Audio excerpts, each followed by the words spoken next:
Guys எல்லாருக்கும் வணக்கம். இன்றைக்கி நம்ம எங்கே போகிறோன்னு பார்த்தீங்கன்னா நம்ம ஃபிட்னஸில் ஒரு புது என்ட்ரி. எப்போவுமே ஃபிட்னஸில் இருக்கவங்க பார்த்தீங்கன்னா ஒரு லெவலில் ஸ்டாப் பண்ண மாட்டோம். நம்மளால் என்ன இன்றைக்கி முடியுதோ நாளைக்கு என்ன பெட்டராக முடியும் அப்படின்றது தான் நம்ம முயற்சி பண்ணுவோம். அந்த லெவலில் பார்த்தீங்கன்னா நான் மாரத்தான் போயிட்டுருக்கேன் சில மாதங்களாக. ஸோ அடுத்து நம்ம என்ன பண்ணலான்னு பார்க்கும்போது சென்னையில் வந்து சைக்கிளத்தான் வந்து கண்டக்ட் பண்ணாங்க. ஸோ அதில் ஒரு நண்பர் மூலிமா நம்மளுக்கு இன்ஃபர்மேஷன் வந்து சரி அதில் ரிஜிஸ்டர் பண்ணி பார்த்துடலாம் அப்படின்னு சொல்லி பார்த்துட்டேன். ரிஜிஸ்டர் பண்ணியாச்சு. அதில் வந்து நிறையா கிலோமீட்டர்ஸ் இருக்குது, 25, 50, 100. நம்ம எப்போவுமே மேக்ஸிமம் புஷ் எவ்வளோன்னு தான் பார்ப்போம். அதனால் 100 கிலோமீட்டர் வந்து ஃபஸ்ட் டைம் ரிஜிஸ்டர் பண்ணுறேன். அதாவது ஃபஸ்ட் டைம் நான் சைக்கிள் ஓட்ட போகிறேன் சைக்கிளத்தானில். ஸோ அதுவுமே 100 கிலோமீட்டர் வந்து ரிஜிஸ்டர் பண்ணிட்டேன். ஸோ நம்ம சைக்கிளத்தானை கம்ப்ளீட் பண்ணுறோமா இல்லையா அப்படின்றத இந்த வீடியோவை பார்க்கணும். நம்ம யூடியூப் சேனல் மறக்காமல் சப்ஸ்கிரைப் பண்ணிக்கோங்க. நம்ம சேனலில் ஃபுல் வீடியோ வரும், பாருங்கள்.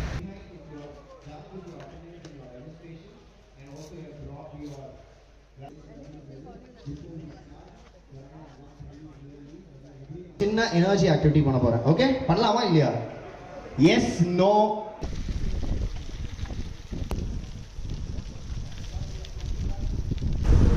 எந்த கியர் எப்போ மாற்றணும் வேறு நமக்கு தெரியல. கியர் சைக்கிளில் ஓட்டினதே கிடையாது. 10 கிலோமீட்டர் முடிச்சிருக்கோம். கரெக்டாக 27 நிமிஷத்தில் முடிச்சிருக்கோம். அப்படி ஆவரேஜாக பார்த்தோன்னா நம்ம முடிக்கிறதுக்கு 20 கிலோமீட்டருக்கு 1 மணி நேரம். அப்போ 100 கிலோமீட்டருக்கு 5 மணி நேரம் ஆகும். 5 மணி நேரம் இந்த சைக்கிள் நான் ஓட்டிகிட்டு இருக்கணும். ஆக்சுவலாக இந்த சைக்கிள் எல்லாம் நல்லா தான் இருக்குது. அந்த சீட்டு மட்டும் ரொம்ப சின்னதாக இருக்கா, டிக்கி செம்மையாக வலிக்குது. மற்றதெல்லாம் நல்லா இருக்குது ஓட்ட. இப்போ 10 கிலோமீட்டர் ஓட்டியிருக்கல, எனக்கு பெருசாக ஒன்றுமே தெரில, ஈஸியாக இருக்குது. Okay, thank you.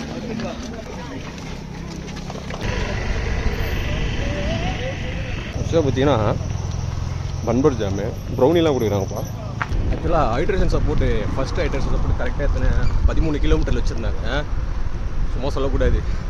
பன்பட்டர் ஜாமு, ப்ரௌனி, வாழைப்பழம், கடலை மிட்டாய், அப்புறம் எலக்ட்ரால், அப்புறம் இன்னொரு ஏதோ ஒரு அப்பளம் மாதிரி ஒன்று வச்சுருந்தாங்க. அது என்னன்னு தெரில, அது நல்லா இல்லை, நான் சாப்பிடல.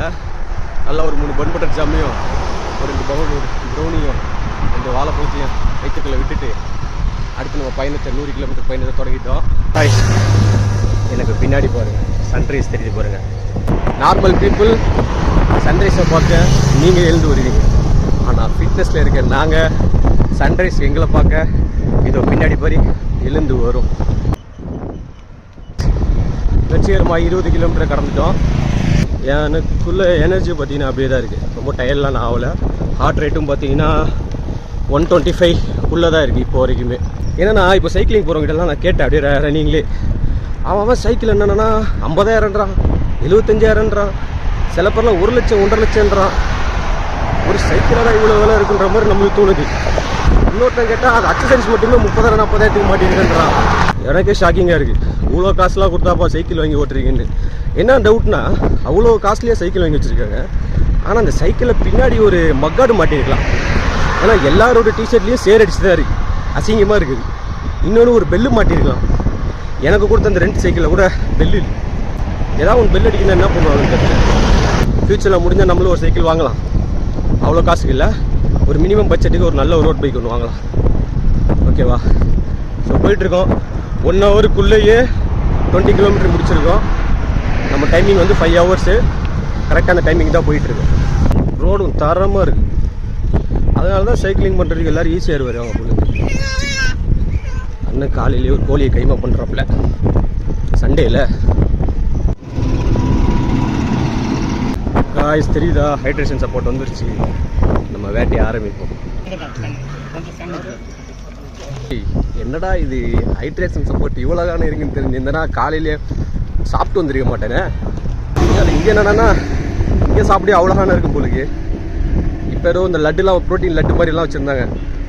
எடுத்து 2-3 பேக்கில் போட்டு நம்மளும் வாயில் போட்டு வாழைப்பழம் மறுபடியும் பண்பட்டு சாப்பிடலாம் சாப்பிட்டுட்டு அப்படியே அடுத்த ரைடு கிளம்பியாச்சு. அப்படியே வேறு லெவலில் இருக்குங்க. மகாபலிபுரம் வரைக்கும் நான் சைக்கிள் ஓட்டிகிட்டு வந்திருக்கேன். நினைக்கும் போது ஒரு பெருமையாக தான் இருக்குது. அதாவது இந்த மாதிரி கொஞ்சம் ஒரு கிலோமீட்டர்ஸ் போக போக நம்மளுக்கு ஒரு பயங்கர மோட்டிவேஷனாக இருக்குது. புஷ் பண்ணிடு விட்டுறாதன்னு.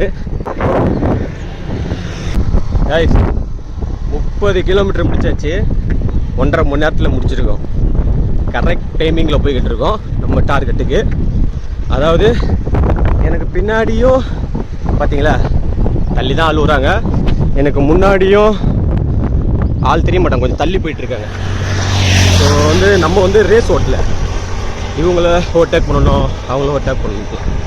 நம்ம வந்து நம்மளோட ரேஸ் ஓட்டுறோம். என்னால் அந்த 100 கிலோமீட்டர் முடியுமான்றது தான் இந்த ரேஸு. இன்றைக்கி நான் என்னையே வின் பண்ணணும் 100 கிலோமீட்டரில். என்னுடைய 40 கிலோமீட்டர் வரைக்கும் இன்னும் ஒரு 60 கிலோமீட்டர் பேலன்ஸ் இருக்குது. அதாவது உடம்பு டயர்டாகல, ஸ்டாமினாலாம் இருக்குது. ஆனால் காஃபு டை இதெல்லாம் வந்து ரொம்ப டைட்டாக இருக்குது. கொஞ்சம் அந்த வெயிலில் வந்து டயர்டாகிற மாதிரி இருக்குது.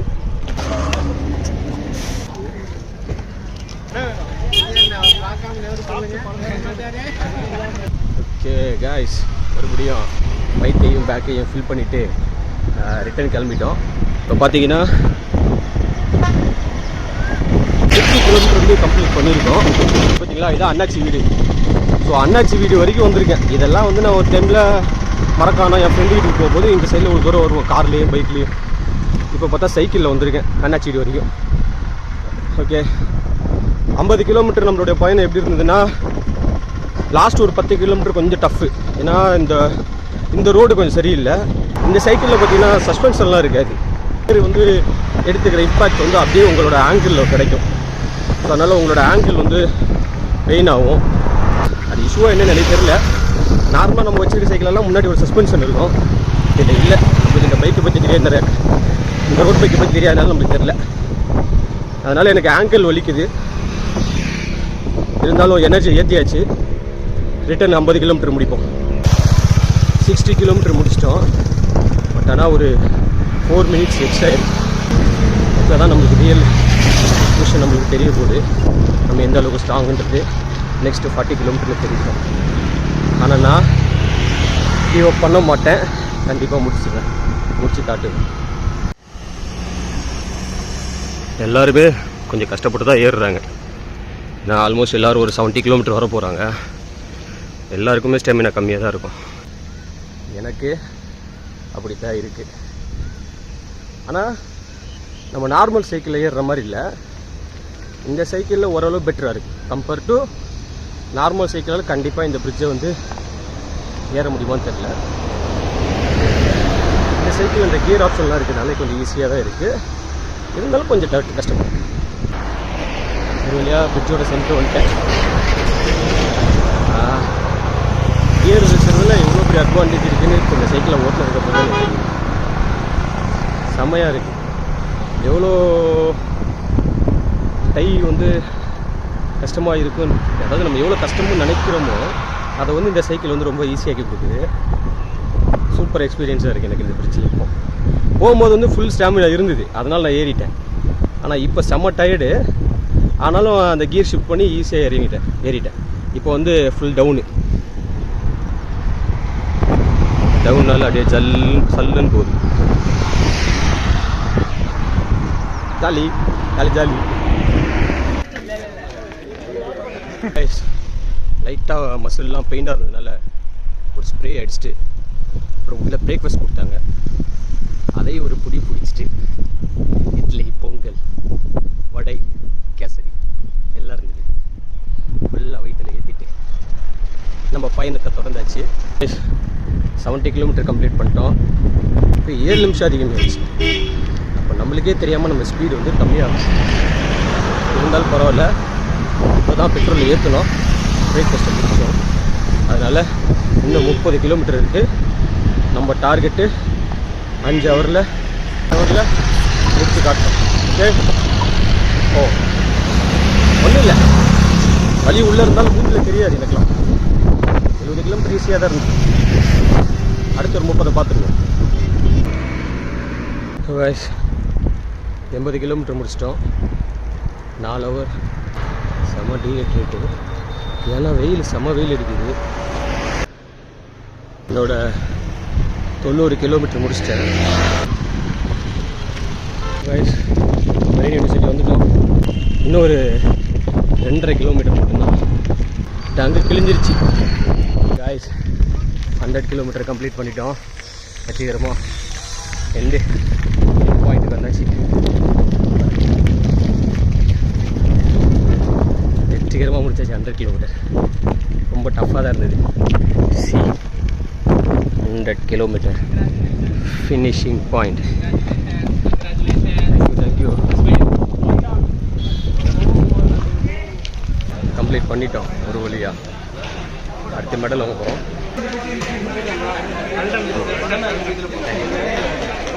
கம்ப்ளீட் பண்ணி மெடல் வாங்கியாச்சு. மெடல் வேறு லெவலில் இருக்குது, நல்லா இருக்குது பார்க்க. சென்னை சைக்கிளை தான் பின்னாடி போட்டிருக்காங்க. ஃபினிஷர் கைஸ், ஒரு வழியாக நம்ம வந்து 100 கிலோமீட்டர் வந்து சைக்கிளை தான் கம்ப்ளீட் பண்ணியாச்சு. உண்மையாகவே ஆரம்பத்தில் ஈஸியாக இருந்தாலும் போக போக வந்து டஃப் ஆகிட்டே இருந்தது. அதுவும் சொல்லப்போனால் கடைசி அந்த 20 கிலோமீட்டர்லாம் சரியான டஃப்பு. ஓவர் வெயில் வேறு ஓவர் இருந்ததுனால நம்மளுக்கு டீஹைட்ரேட் கூட உடனே ஆகிட்டு இருந்தது, தண்ணி எடுத்துக்கிட்டால் கூட. ஸோ நான் எப்படின்னா ஃபீல் பண்ணேன்னா இந்த இயரில் வந்து உண்மையாகவே ஒரு பெரிய அச்சீவ்மெண்ட்னா ஃபிசிக்காக ஃபிட்னஸாக இந்த 100 கிலோமீட்டர் சைக்கிளிங் வந்து நான் சொல்லுவேன். கண்டிப்பாக ஈஸியாக எல்லாராலையும் செஞ்சிட முடியாது. அதுக்குன்னு ஒரு ஸ்ட்ராங் மைண்ட் வேணும், நம்ம ஃபிட் அப்படின்ற மன உறுதி வேணும். ஓகேவா? இந்த மாரத்தான் சைக்கிளத்தான் இதெல்லாம் பார்த்தீங்கன்னா மைண்ட் கேம். இது உங்களுக்கே சில டைமில் இடையிலையோ இல்லை சில கிலோமீட்டர்ஸ்லையோ கிவ் அப் பண்ணலாம் தோணும். அப்படி தோணாமல் நம்ம வந்து ஃபினிஷ் லைனை வந்து கம்ப்ளீட் பண்ணுறது தான் அந்த மைண்ட் கேமோட மிகப்பெரிய பலம். நான் ஃபினிஷ் பண்ணிட்டேன். நான் மென்டலாகவும் ஃபிசிக்காகவும் ஸ்ட்ராங்காக இருக்கேன் அப்படின்றது எனக்கு ஒரு பெரிய சந்தோஷமாக இருக்குது. ஸோ வீட்டில் சும்மா இருக்கிற ஆல்மோஸ்ட் சென்னையில் ஒரு 1.5 கோடி பேர் இருப்பாங்க. ஆனால் இங்கே ரிஜிஸ்ட்ரேஷன் பார்த்தீங்கன்னா மொத்தமாக எல்லா கிலோமீட்டரும் சேர்த்து 1500 ரிஜிஸ்ட்ரேஷன் வந்து பண்ணியிருக்காங்க. அப்போது மிச்சவங்க எல்லோரும் எவ்வளோ வந்து ஃபிசிக்கல் ஆக்டிவிட்டி இல்லாமல் இருக்காங்கன்றதை நம்ம வந்து இதுலேருந்து புரிஞ்சிக்க முடியுது. ஸோ வந்து எல்லோரும் கொஞ்சம் ஃபிசிக்கல் ஆக்டிவிட்டிக்கு வாங்க. அதுவும் 30+ ஏஜில் இருக்கிறவங்க கண்டிப்பாக வந்து ஃபிசிக்கல் ஆக்டிவிட்டி இருக்கணும். டெய்லி ஒரு 1 ஹவராவது உங்கள் உடம்புக்காக ஸ்பெண்ட் பண்ணுங்கள். ஒரு நாளையில் 24 மணி நேரம் இருக்குது. அதில் 1 மணி நேரம் நீங்கள் அந்த உடம்பு கொடுத்தீங்கன்னா பேலன்ஸ் 23 மணி நேரம் அந்த உடம்பு வந்து உங்களுக்கு தேவையானதை கொடுக்கும். ஸோ ஃபைனலாக அடிச்சிட்டேன். பெரிய அச்சீவ்மெண்ட் தான் உண்மையாக. நிறைய பேர் நினைக்கலாம் இதெல்லாம் ஒரு பெரிய சாதனையான்ட்டு. ஆனால் 100 கிலோமீட்டர் ஓட்டுறவனுக்கு தான் தெரியும் பட்டெக்ஸ் வலியும், ஷோல்டர் பெயினும், ஆங்கிள் பெயினும், நீ பெயின், காஃப் பெயின் எப்படி இருந்ததுன்னு ஓட்டின எனக்கு தான் தெரியும். சாதாரண விஷயம் கிடையாது. எல்லாராலையும் கண்டிப்பாக இதை செய்ய முடியாது. நான் செஞ்சு முடிச்சேன்ற ஒரு பெரிய பெருமை எனக்கு இருக்குது. அடிச்சிட்டேன். ஸோ எல்லோரும் ஃபிசிக்கல் ஆக்டிவிட்டியாக இருங்க. அடுத்து ஒரு மாரத்தான்லையோ வேறு ஒரு ஆக்டிவிட்டிலையோ பார்ப்போம். பாய்.